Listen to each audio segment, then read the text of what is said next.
on va associer à notre joie de ce soir un homme que vous avez tous connu. Un homme qui a désiré, souhaité, voulu cette hospitalité pour son diocèse de Corbeil-Essonnes. En 2004, il a écrit ces mots. Je vous les partage parce que très sincèrement, ils sont importants. Ça rentre en résonance complète avec la soirée qu'on vit ce soir. Pour moi, cette création de l'hospitalité, c'était une symphonie dont on écrivait les premières notes. C'était une expérience qui voyait le jour, une vie nouvelle qui s'éveillait à travers tout le diocèse. 10 ans plus tard, je constate que nous ne nous étions pas trompés. Alors que grâce soit rendue à tous ceux et toutes celles qui, dès les premières heures et jusqu'à ce jour, nous ont fait communier à leur foi ardente de porter aux frères et aux sœurs malades. Ils ne cessent de chanter un long cantique d'espérance. Oui, chacun, chacune à sa place. Et ensemble, ils ont ouvert et élargi la voie du cœur.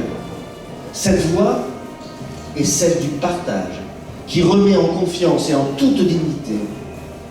Grâce soit rendue à Dieu pour le courage et la persévérance dont ils font preuve, dont nous faisons preuve. À l'occasion des temps forts de pèlerinage, médecins, hospitaliers, hospitalières, jeunes bénévoles témoignent qu'avant de parler, il faut d'abord écouter, prendre du temps, aimer. Aimer ces malades qui à Lourdes se sentent entourés et reconnus, mais encore toutes celles et tous ceux qui dans les quartiers, dans leur village, souffrent dans leur cœur et dans leur corps du fait de la maladie et du handicap, de l'isolement, du manque d'affection. Beaucoup vivent des formes de mort. Or, la vocation d'une hospitalité diocésaine est de rappeler à temps et à contre-temps que dans le monde et dans l'Église, il convient de donner aux malades et aux handicapés toute la place qui leur revient. Cette place qui leur est reconnue ici à Lourdes. Ils sont avec nous, joie de porteurs d'espérance. En 10 ans, la symphonie s'est singulièrement déployée. Nous en connaissons les exigences.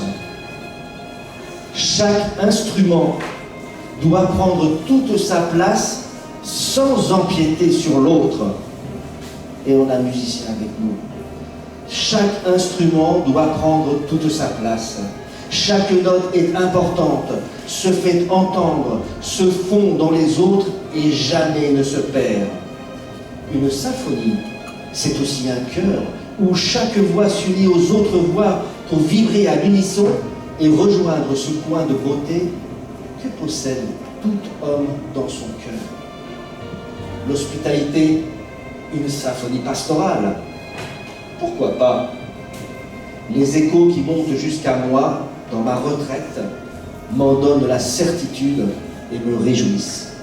2004, Monseigneur Guy Herbulot.